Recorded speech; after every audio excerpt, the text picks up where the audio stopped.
Fala galera, eu sou o Kelvin e você tem uma cosmovisão. Talvez você não saiba disso.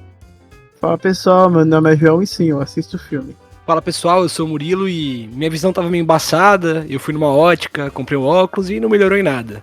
O oftalmologista disse que era um caso bem grave e ele me recomendou ler a Bíblia. Opa pessoal, aqui é o André e a cosmovisão é quase um Google Tradutor. Está começando mais um episódio do Teologia Sem Açúcar e hoje nós conversaremos sobre cosmovisão com o reverendo Alexandre Antunes. Em um mundo com diversas visões, é necessário sabermos com quais lentes estamos enxergando. O que tem moldado a sua visão?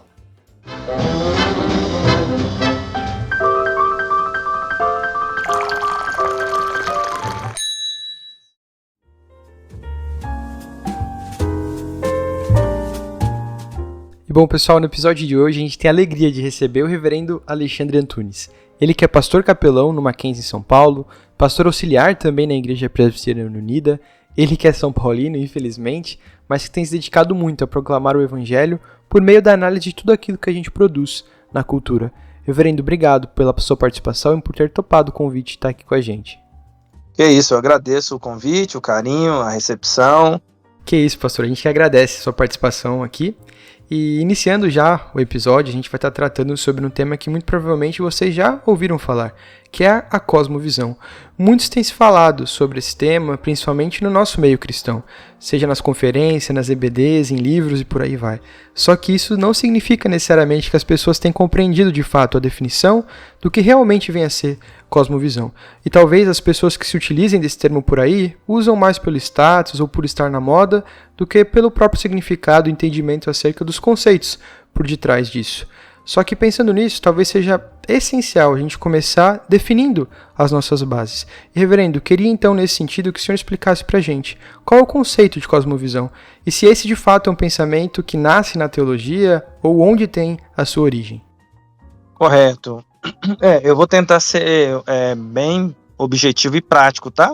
Porque esses dias eu até dei uma aula sobre esse tema e a minha preocupação foi justamente uma característica que a cosmovisão tem, que é às vezes a gente, pelo lado filosófico, e fica um pouco vago no campo das ideias, as pessoas às vezes se perdem nisso. Mas, dito isso, a cosmovisão, quando a gente fala do conceito basicamente, de uma maneira bem simples, é a forma como você interpreta a realidade. E é a crença com a qual você interpreta a realidade. Todos nós, absolutamente todos nós, todos os seres humanos, qualquer um que está nos escutando, tenha crescido no ambiente religioso ou não, nas construções que essa pessoa fez ao longo da sua vida, construções estas a partir de ensinamentos familiares, crenças que foram passadas para ela ou, em tese, ausências de crença também, a educação pela qual ela passou, tudo isso foi formando no indivíduo e forma no indivíduo uma concepção da realidade. E essa concepção da realidade nós chamamos de cosmovisão. Portanto, quando a gente está falando sobre isso, a gente está dizendo que existem várias cosmovisões que estão aí nesse mundo onde nós estamos inseridos. São crenças que as pessoas têm acerca da realidade.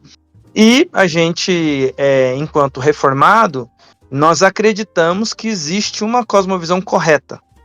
Que existem várias cosmovisões, mas essas interpretações da realidade, elas podem estar equivocadas. O exemplo que é muito usado em todas as pessoas que usam essa temática de cosmovisão, ficou até um pouco clichê, mas ela é uma boa ilustração, é o óculos. Porque, e até alguns dizem, né, a cosmovisão é o óculos com o qual você enxerga o mundo. Eu tenho dito que às vezes as pessoas elas precisam do óculos, e aí a gente fala que a cosmovisão reformada é esse óculos, porque as pessoas vão tendo concepções distorcidas da realidade, como uma pessoa que tem miopia, estigmatismo, que seja, e a visão dela está ali prejudicada, o óculos ele vem para corrigir a visão. A gente entende que a cosmovisão reformada ela tem uma observação correta do que é a realidade, e aí apresenta essa observação, essa conclusão da realidade para as pessoas. E aí, esse assunto é muito vasto, muito interessante, muito gostoso, mas você tocou num ponto importante. Isso eu também lamento. As pessoas têm usado muita muitas vezes a expressão cosmovisão mais como uma questão da moda, sem parar para refletir no quanto que isso está, de fato, em absolutamente tudo com o qual nós nos relacionamos, né? Na qual a nossa realidade toca. Então, às vezes a pessoa fala sobre cosmovisão sem, de fato, refletir sobre isso, e é muito bom a gente ter programas ou debates ou palestras que procuram aprofundar esse tema, porque o tema é muito rico. Perfeito. Acho que ainda mais hoje, né, pastor, onde as pessoas dizem que tem muitas visões diferentes e elas dizem que, não, o meu modo de ver é o correto, o seu modo é o errado, eu tô vendo com as minhas lentes, e muitas vezes o nosso mundo ganha as cores que tem a nossa cosmovisão, as cores que tem as nossas lentes, né? Mas como a gente consegue olhar para tantas cosmovisões diferentes e ter essa conclusão, por exemplo, que a cosmovisão reformada é a mais correta, por assim dizer, ou que é a lente correta na qual eu devo usar para enxergar, para se relacionar com o mundo? Como que a gente pode chegar a essa conclusão? Essa colocação sua é excelente, André. Assim, o que acontece? Um grande desafio de cosmovisão, e esse tema ele é interessante vir à tona, porque é uma palavra que está sendo muito usada hoje em dia, mas ela é recente.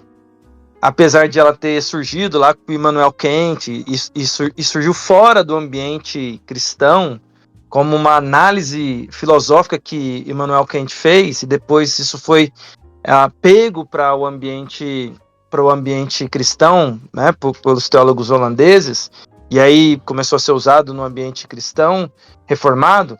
Mas assim, a primeira perspectiva de cosmovisão é a seguinte: é as pessoas perceberem que tem cosmovisão. Eu dei aula de introdução à cosmovisão reformada na universidade, e uma coisa que a gente fazia ali durante a matéria que era semestral é justamente fazer um desafio com as pessoas, que era elas perceberem que tinham cosmovisão.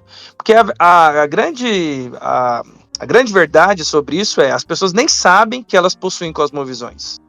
E que essas cosmovisões, elas são extremamente distintas, são cosmovisões diversas, são cosmovisões que versam por um monte de coisa. Elas podem, inclusive, em algumas definições sistemáticas, dizem o seguinte: olha, ela pode ser elaborada, ela pode ser pouco elaborada, ela pode ser fruto de crenças que a pessoa tem, ela pode ser uma mistura de um monte de crença, e a pessoa viver com essa cosmovisão a vida toda sem ter nenhuma noção de que ela carrega uma cosmovisão elaborada ou não da realidade.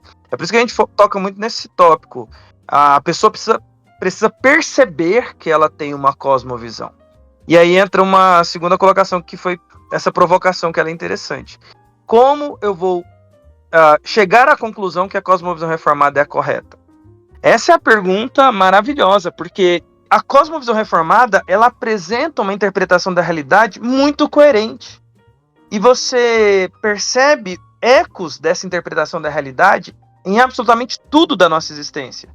E que interpretação é essa? A cosmovisão reformada, a cosmovisão cristã, alguns a chamam assim, interpreta a realidade a partir da seguinte perspectiva: que a realidade que aí está estabelecida sobre 4 fundamentos: criação, queda, redenção e consumação. E esses 4 fundamentos dão um significado à realidade na qual nós estamos inseridos. E aí, quando você vai interpretar a realidade, é impressionante como esses 4 fundamentos dão sentido a absolutamente tudo na existência humana. O que outras cosmovisões não conseguem trazer, porque aí acabam recorrendo ao acaso, e aí vai para várias linhas filosóficas, mas basicamente é isso. E, pastor, eu queria saber como o pecado ele vai interferir no nosso modo de nós vermos o mundo e também naquilo que o homem produz, né? Um teólogo no passado, disse que a queda, um exemplo da queda, eu gosto dessa ilustração, é como se nós fôssemos um avião. O avião foi feito para voar. Temos ali asas, temos ali o motor, a hélice que seja, um avião feito para voar. Entretanto, esse avião está com os 2 pneus furados.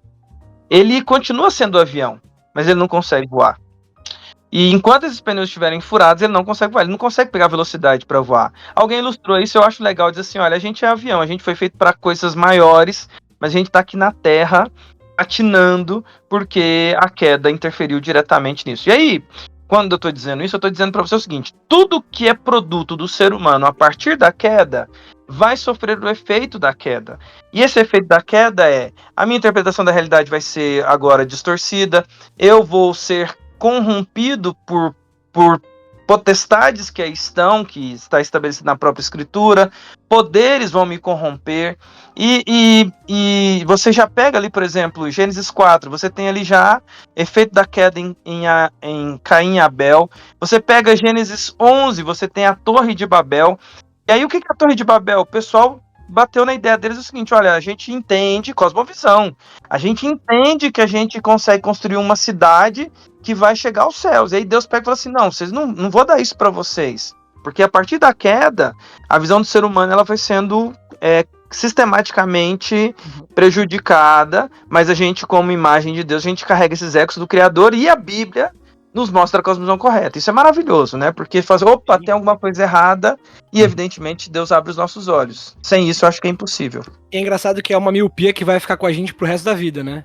A grande verdade é essa. Então a gente vai ter que ir sempre no médico, procurar nas escrituras, né? Pra gente sempre estar trocando nossos óculos, né? Sempre tá. Na verdade, a gente tem o óculos, mas a nossa visão acaba sempre aumentando, o grau vai aumentar, diminuir, mas a verdade é que a visão da Bíblia sempre se mantém, né? É um óculos que ele não tem essa validade, né?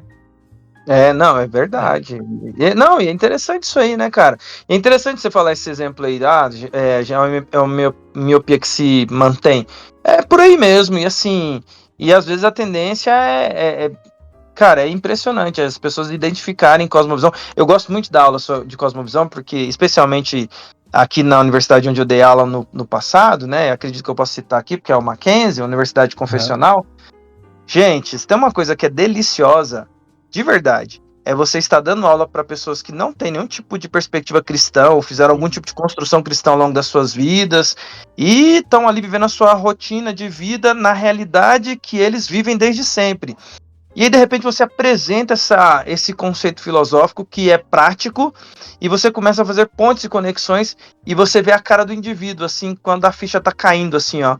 E ele percebendo que as construções que ele tem da realidade são fruto de cosmovisões que foram passadas para ele, que ele acha que ele construiu, mas ele não construiu coisa nenhuma, porque hoje, né, eu penso o que eu quero, eu sou dono é a frase do pessoal, né, meu corpo tem as regras, eu sou dono do meu destino. Ele só tá reproduzindo.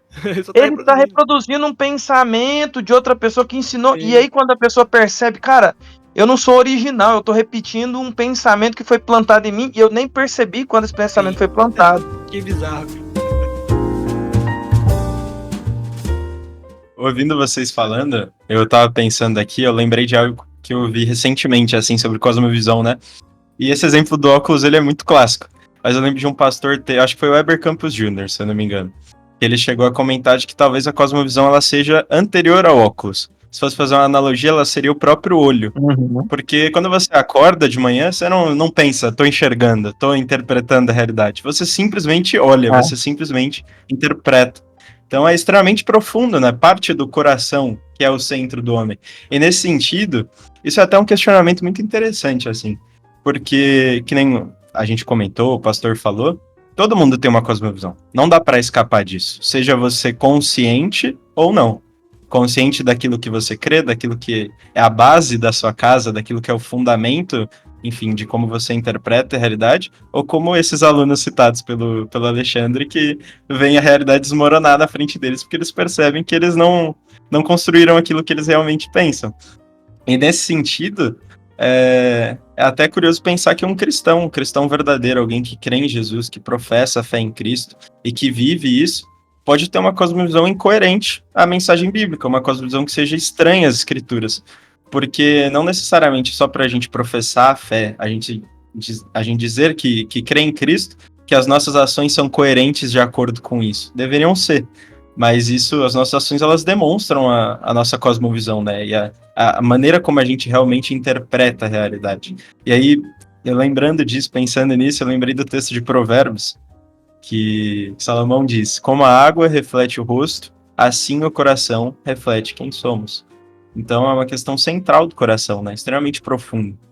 Não, e assim, você colocou aí alguns pontos importantes, que eu tenho sido crítico, e talvez é nesse caminho que eu vou estar escrevendo, tô lendo bastante para escrever um olhar crítico sobre os cristãos da nossa geração. Em que sentido? No seguinte aspecto, eu tenho chegado à conclusão, evidentemente que com zelo, temor e tremor, mas assim, a conclusão que eu tenho chegado é que a gente é de cosmovisão teísta reformada teórica, mas na prática a gente é existencialista romântico. O que isso quer dizer? O existencialismo romântico é fruto dessa massificação do século XX, que eu comecei a falar agora há pouco, de conceitos que foram... porque assim, se você percebe, a filosofia ela sempre lança o pensamento, mas ela precisa de ferramentas para que esse pensamento seja massificado. A gente se engana que é só no ambiente universitário e que um conceito filosófico ele é repassado. Se você vai estudar lá, volta lá na questão lá da Renascença, se você vai pegar lá o Iluminismo, se você vai pegar esses movimentos históricos que causaram impacto na humanidade, racionalismo, e todos esses movimentos, eles em algum momento precisaram que isso fosse massificado. E a igreja foi, durante algum tempo, inclusive instrumento de massificação de pensamentos filosóficos. Aconteceu Tomás de Aquino, próprio João Calvino, você tem uma massificação de pensamento. Bem, dito isso, você tem ali o racionalismo, né, que é resultado ali do iluminismo, que e eu acho engraçado essas expressões, né, iluminismo, né, porque vem em resposta à Era das Trevas. Só que a Era das Trevas é chamada de Era das Trevas por conta da igreja ter todo aquele domínio que tinha. E é engraçado que usa-se esse termo, Era das Trevas. Aí eu acho engraçado o paralelo bíblico bizarro que sempre acontece que o inimigo faz. Assim, ele gosta de pegar a coisa de Deus para sempre distorcer. Aí o que é a resposta para as trevas? A luz. Só que não é a luz de Deus, não é a luz de Jesus, é a luz da razão. E aí foi construído ao longo do tempo, por meio do iluminismo, um pensamento filosófico racionalista, que dizia, entre outras coisas, o seguinte: olha, o ser humano ele vai atingir a sua plenitude através da racionalidade. Ele vai chegar ao seu ápice através da racionalidade. E isso foi crescendo, porque você tem a era da Revolução Industrial, desenvolvimento, você tem ali o século XVII, XVIII, XIX, aliás, 18, 19 e 20, como séculos assim de muitos avanços. Se você estuda esses séculos, você vai ver muitos avanços preparando a humanidade.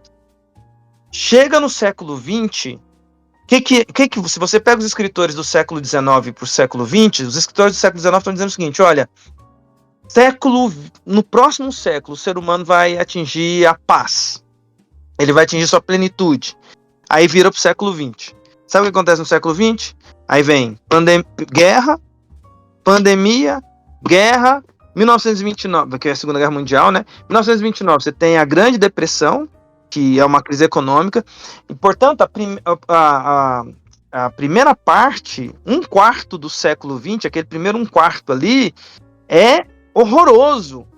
E o resultado disso a gente precisa de alguma coisa que não seja racional para dar resposta àquilo que a gente busca. E a resposta vamos procurar não mais na razão, mas vamos buscar na emoção. E aí surge, então, o existencialismo, que é menos racional, mas ele vai lá para o lado do emocional. E aí o que acontece? Só que nesse período, o que está acontecendo na humanidade? Está acontecendo lá no século XX. Século XX é importantíssimo para você entender a realidade de hoje. Século XX está surgindo ali um instrumento de massificação de pensamento. Que instrumento é esse? No século XX você tem o surgimento do cinema. Até então você não tem um instrumento de massa como você tem o cinema. E o que é o cinema? O cinema é um lugar perfeito para você massificar um pensamento. Porque você vai para o cinema, o que acontece no cinema?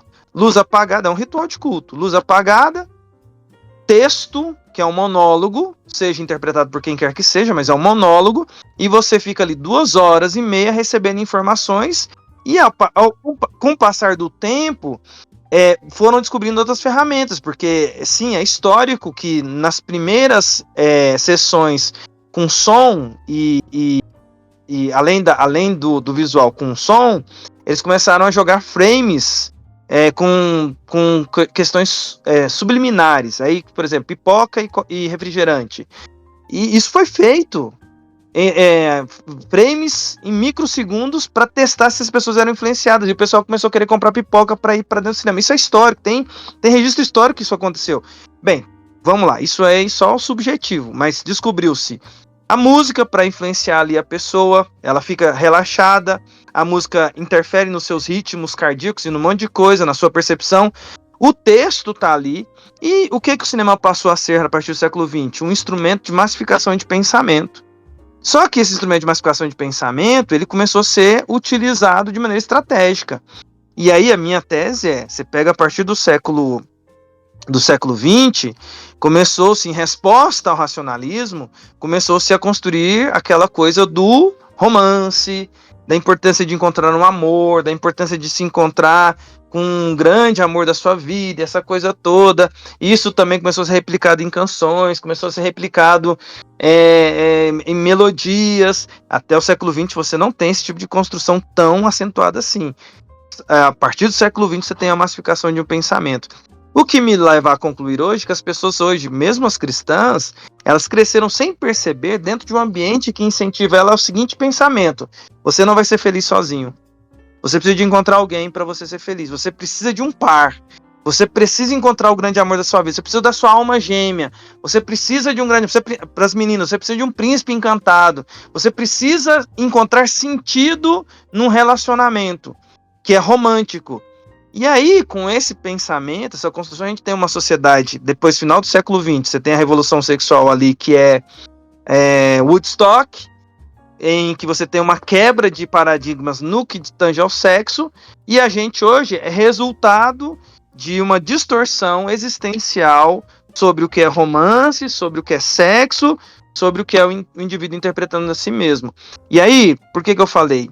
Infelizmente, esse negócio é tão poderoso que a gente cresceu vendo filmes assim, cresceu ouvindo músicas assim, cresceu lendo livros de literatura assim, e aí você não consegue identificar o quanto que você é existencialista romântico, quanto que esse negócio está impregnado em você.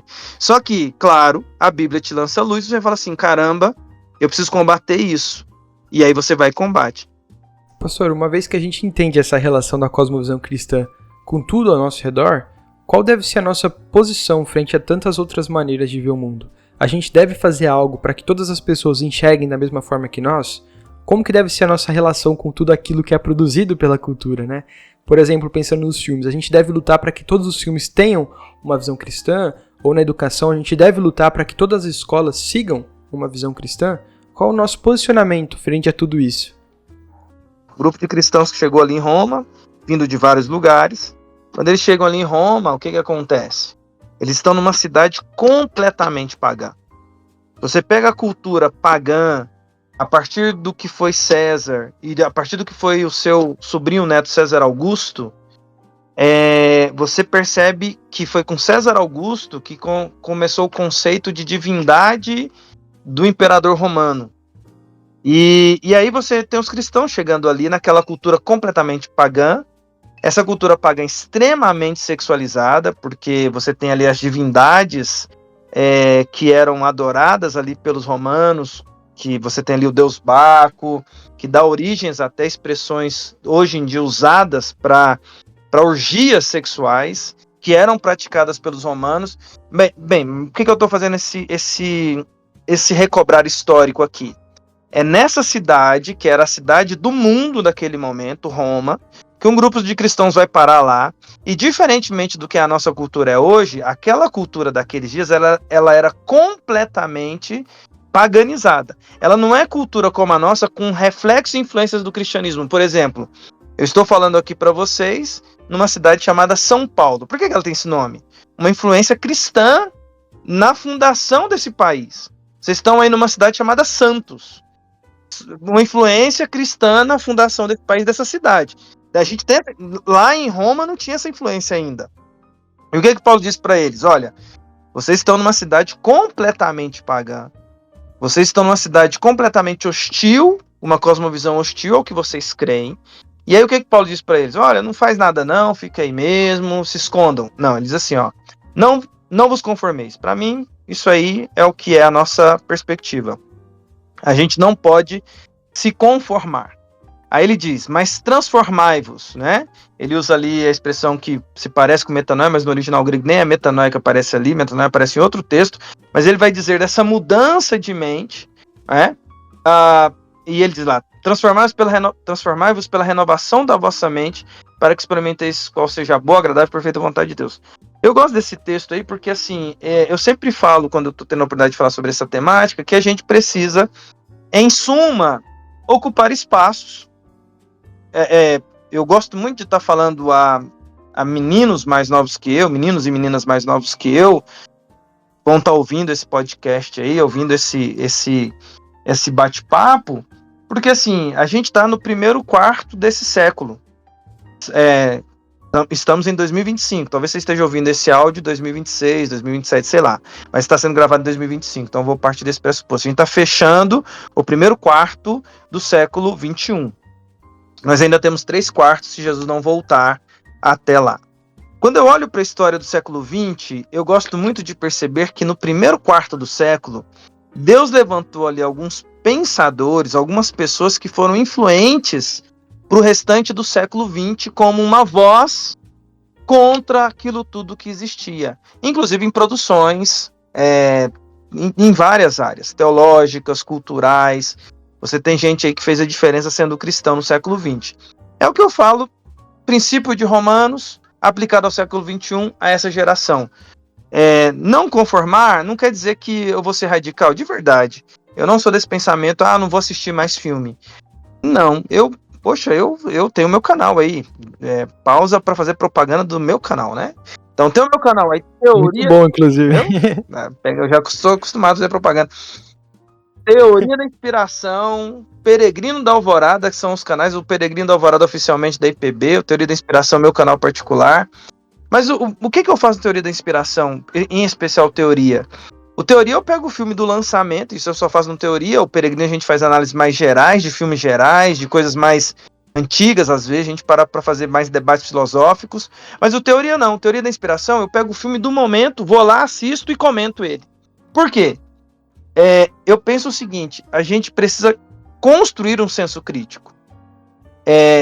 Deixar de ir para o cinema uma perspectiva passiva de você ir lá e assistir tudo aquilo lá que o filme está passando, tem um senso crítico. Tem um livro que eu gosto muito, que é do Brian Godawa, Cinema e Fé Cristã, e esse é o nome que traduziram em português, mas é um nome que eu não gosto, porque o nome original no inglês é Hollywood Worldview, Cosmovisão de Hollywood. Cara, sensacional. E aí o Brian Godawa, ele pega e fala assim, olha, a gente não pode ser nem anorexo cultural, porque o anorexo cultural, ele não quer ter contato com nada da cultura, e aí nada presta. Mas a gente também não pode ser o glutão cultural, que engole tudo que está na cultura sem nenhum senso crítico. O que está sendo falado lá, a pessoa não está parando para pensar. Então, eu vou assistir, e eu incentivo cada pessoa, evidentemente com um senso crítico de faixa etária, de gostos e de filmes que são dentro de um princípio ético e moral que a gente concorda. Não vou orientar a pessoa a assistir qualquer tipo de filme, mas vamos lá. Dentro de um padrão daquilo que é normal, do que é o normal. Eu vou assistir o filme e eu preciso ter algumas noções. Por exemplo, aquele ator ou aquela atriz muito bonita que está ali falando, ela é uma atriz. O texto que está saindo da boca dela, ela é profissional em decorar texto e interpretar o personagem. Aquele personagem não existe. Aquele personagem é criação de um roteirista que tem crenças no coração. Esse roteirista está usando esse personagem, pagando muito caro para ele difundir, disseminar uma ideia em massa. E eu preciso ter ali, na minha mente, peraí, o que esse cara tá falando aqui? Eu concordo com isso mesmo?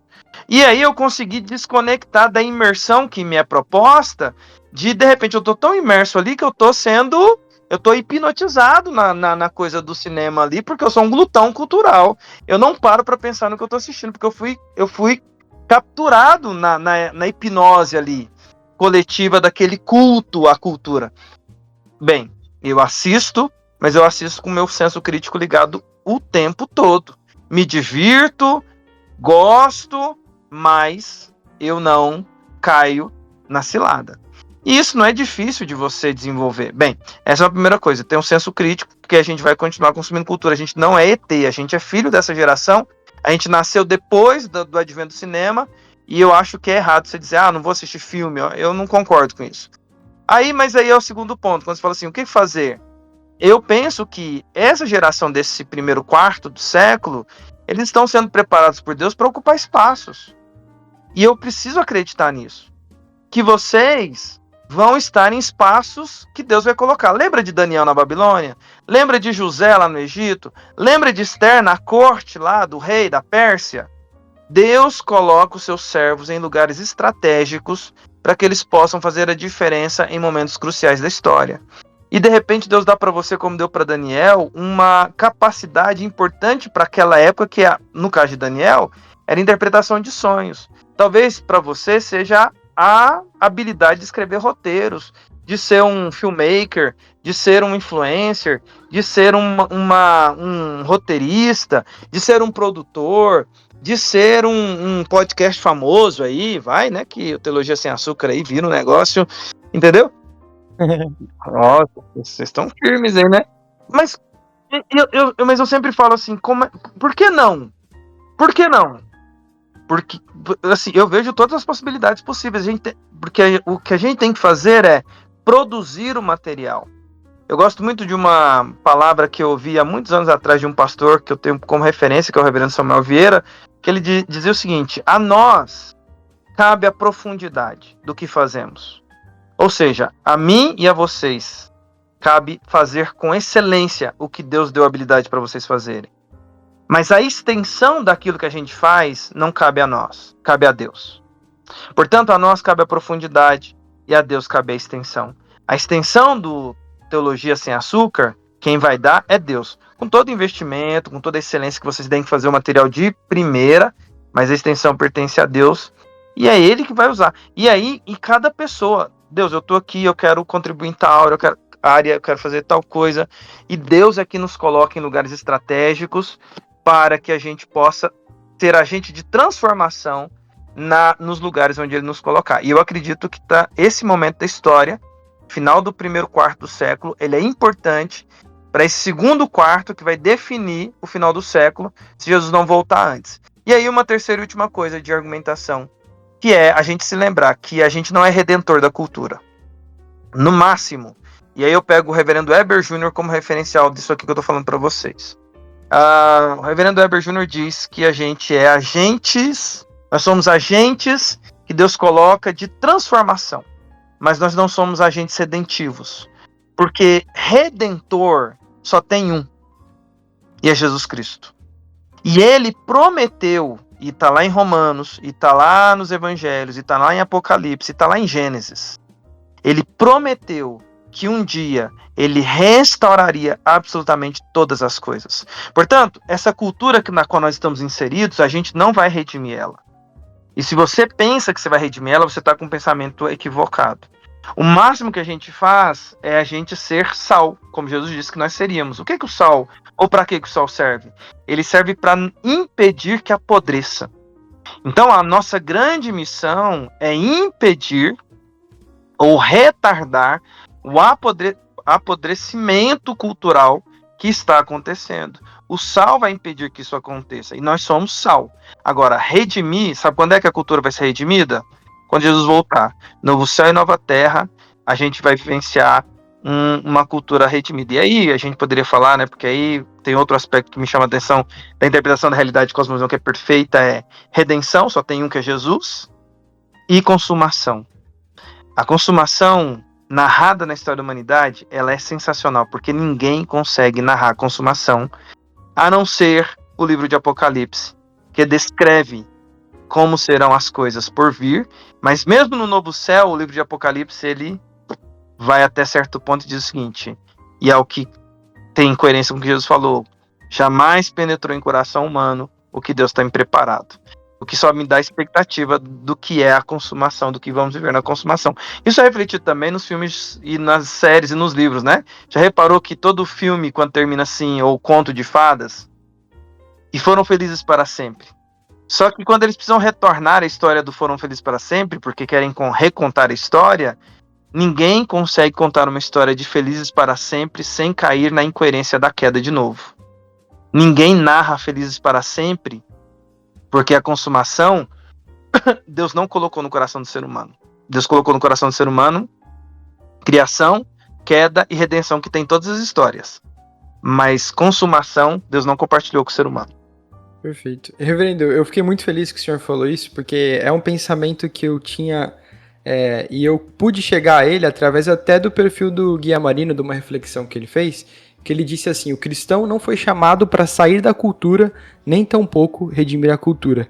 E a gente consegue perceber que na nossa relação com a cultura, pensando no contexto cristão, tem aquelas pessoas apáticas que de certo modo aceitam todas as coisas, e também tem aqueles que vivem a todo custo buscando convencer as pessoas, muitas vezes por argumento lógico, né, que elas devem ter a mesma visão que os cristãos. E aqui se encaixaria tudo que a cultura produz, né, desde música, educação, filme, ciência, principalmente. Eu acho que a gente vive uma época onde tem tentado, e eu falo dos cristãos mesmo, se provar ao outro uma visão cristã por meio de argumentos lógicos, só que a gente se esquece, né, e esses dois grupos se esquecem que o nosso chamado é sim contracultural, só que ele deve ter essa motivação. Enquanto a gente faz aquilo que o próprio Deus nos chamou a fazer, a gente deve apontar e anunciar o Cristo que vive. E a gente esquece também que só por meio do Evangelho, que essa transformação, seja ela cultural, em qual âmbito for, ela pode acontecer. Em última instância, como o senhor falou, é Cristo que vai reconciliar tudo isso. É nele que tudo isso vai ser reconciliado. E essa deve ser realmente a nossa esperança. Infelizmente, acho que é algo e é uma visão que tem se perdido muito. A gente tem se colocado como cristão meio que no centro e como agentes de fato dessa reconciliação, só que a gente deve somente apontar, porque é Cristo que vai lá e vai fazer de fato tudo isso, tudo novo, né?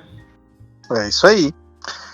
Basicamente é isso. É em Cristo que todas as coisas se farão novas, e é por isso que a gente precisa viver naquela perspectiva de Romanos, né? A ardente expectativa da criação. Nós somos o povo que anda e diz, né? Maranata, ora vem Senhor Jesus. Essa é a perspectiva que deve preencher e transbordar o coração de todo aquele que tem uma cosmovisão reformada, cosmovisão da realidade correta, que nós chamamos de cosmovisão cristã, ou cosmovisão teísta reformada. É uma maneira realmente, assim, inteligente e adequada às escrituras de consumir a cultura, né? De consumir a cultura de uma maneira inteligente.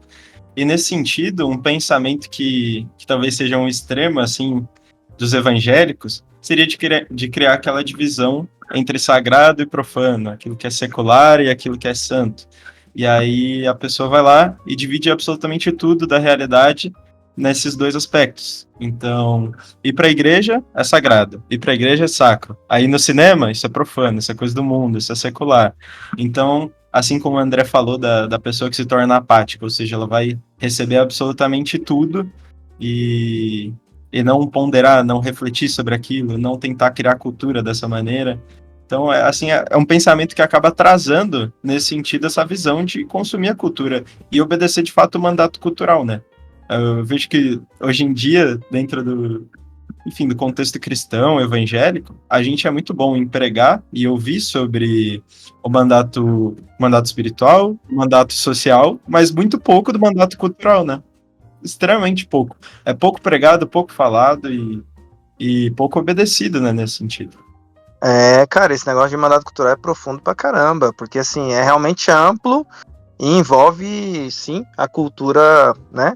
O cultivar, porque você pega a cultura e cultivar também, né? O cultivar desse mundo que Deus nos deu, e aí você começa lá no mandato cultural, você tem lá, começa num jardim, termina numa cidade.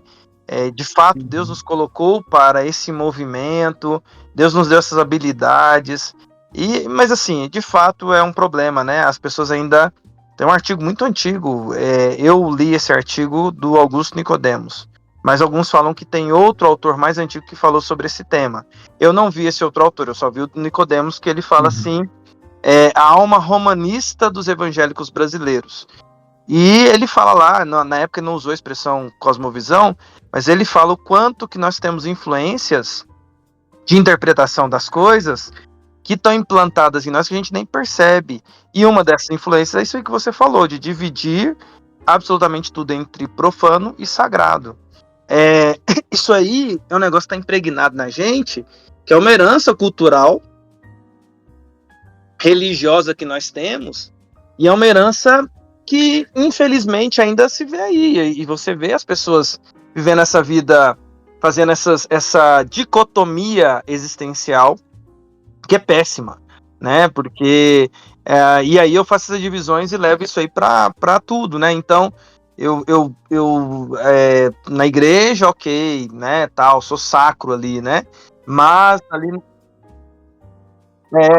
no meu trabalho eu me dou o direito de ter uma vida ali, sabe? E é triste porque a gente encontra muito isso. Eu já me deparei com péssimos testemunhos de pessoas que no ambiente de trabalho, inclusive, eram opressoras, eram antiéticas, eram indecentes, e na igreja, liderança da igreja. E você tem isso, por exemplo, se você pega os Estados Unidos, a questão ali que teve ali que é um tema interessante, né? Você pega ali toda a estrutura dos anos 60 dos Estados Unidos, que tem aquela crise toda com Martin Luther King, combatendo ali o racismo, cara, muito do que tá acontecendo ali, você vê em relatos em filmes, né? Gente que era da igreja, mas que se posicionava a favor de pensamentos horrorosos, cara. E assim, você fala, cara, como é que o cara consegue ver essa dicotomia e não perceber essa incoerência? Só que as pessoas vivem muitas incoerências que elas não param para pensar, por causa que ele compartimentaliza, né? Coloca em compartimentos. Então, o santo aqui, o sagrado é aqui, o profano ou o que não é sacro, a vida comum tá ali, né? Exato. Eu só queria comentar rapidinho que realmente a cada resposta, né, que o pastor dá vai culminando naquilo que o senhor disse mais cedo, de que realmente a cosmovisão protestante realmente é a mais concisa, né, de que temos.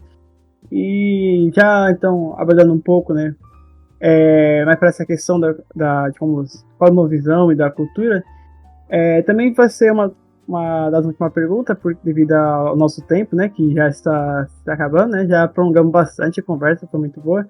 Então, pastor, só para uma última pergunta, então, a gente consegue até encontrar na Bíblia, por exemplo, o apóstolo Paulo, que ele utiliza de pensadores gregos, né, de filósofos gregos, para pegar o evangelho.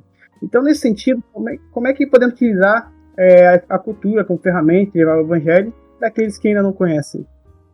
Esse é eu acredito muito nessa estratégia do apóstolo Paulo, e eu acredito na seguinte perspectiva, que eu preciso interpretar do jeito correto. Então, o próprio apóstolo Paulo depois vai dizer assim: fiz-me fraco para com os fracos, né?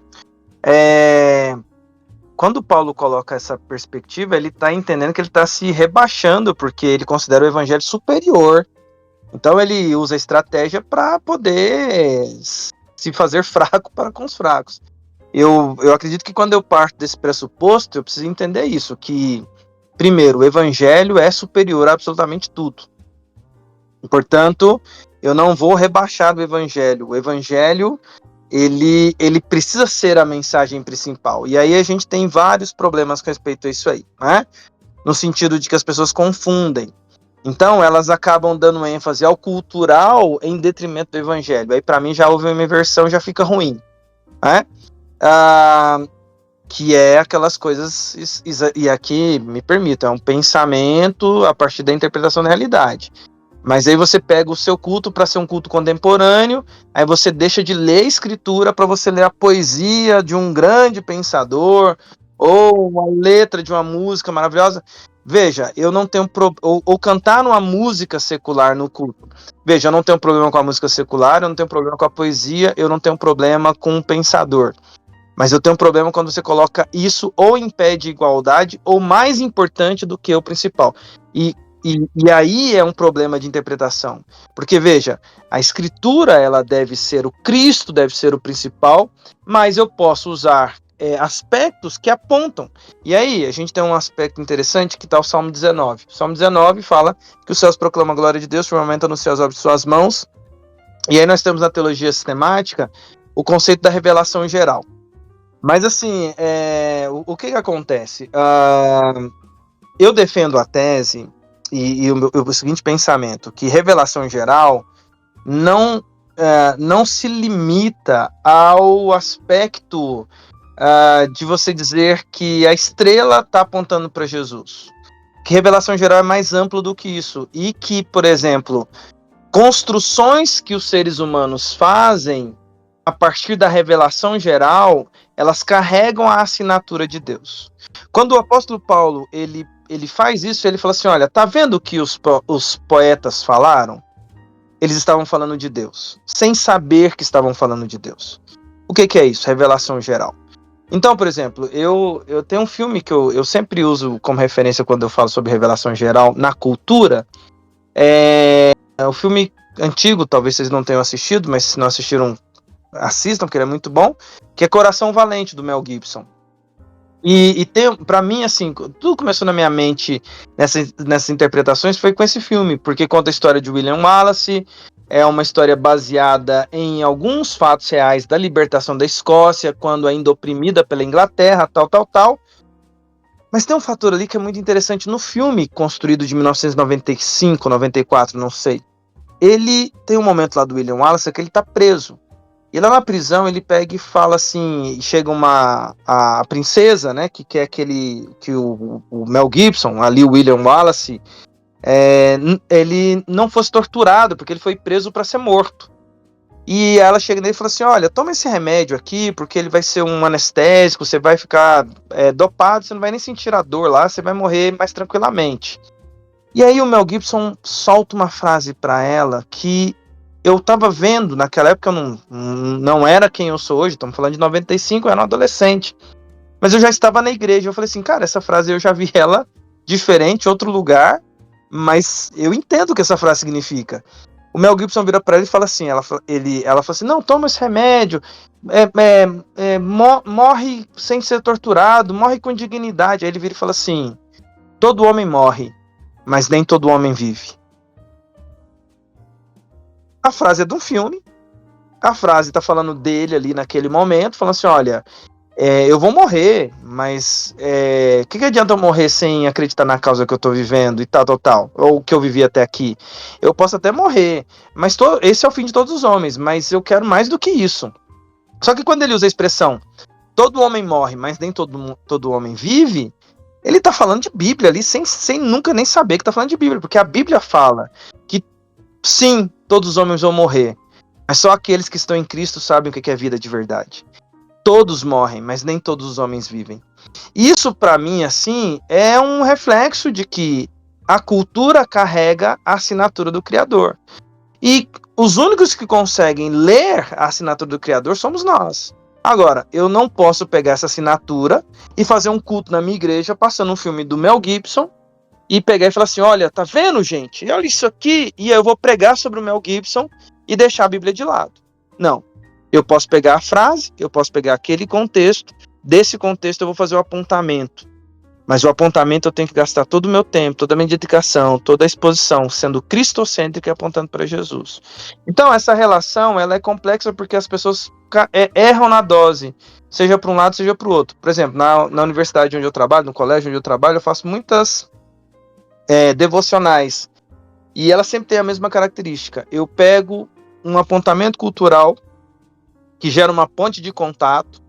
Portanto, eu estou num ambiente ali que eu chamo de missão urbana, um ambiente que as pessoas não estão ali dispostas a ouvir o evangelho, eu preciso de uma ponte de contato. Então, eu sempre pego alguma coisa de ponte de contato, ou a notícia da semana, ou alguma coisa que chame a atenção cultural das pessoas, que as pessoas conheçam.